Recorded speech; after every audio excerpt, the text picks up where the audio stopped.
Hello，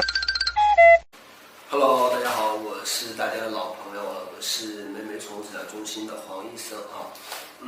对于一些狗狗来说，特别是年纪大的，它有可能会有一些慢性的呼吸道症状，比如说打喷嚏，甚至是咳嗽。对于大多数的家长来说，就想着，我家的狗狗是不是感冒了，然后是不是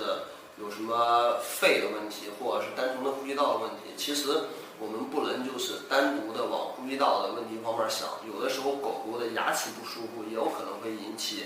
慢性的呼吸道问题，比如说一些牙龈萎缩呀，甚至是一些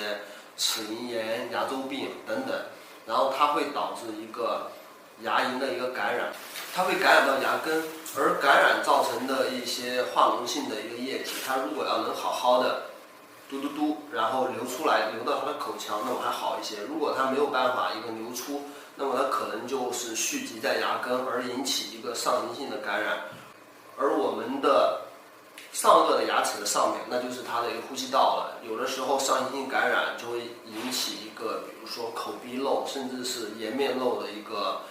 疾病，而引起了这些疾病了以后，那就比较严重了，它就会出现一个持续性的慢性的呼吸道的问题。是不是没有想到，惊呆了吧？对于一些就是口腔不太好的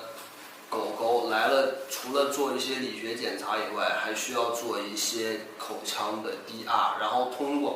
我们通过肉眼和一些单纯的理学检查，很难看到它被它的一个牙龈包裹的牙根的情况。那么在 DR 下面这一些就无所遁形了。DR 可以很好的诊断它的一个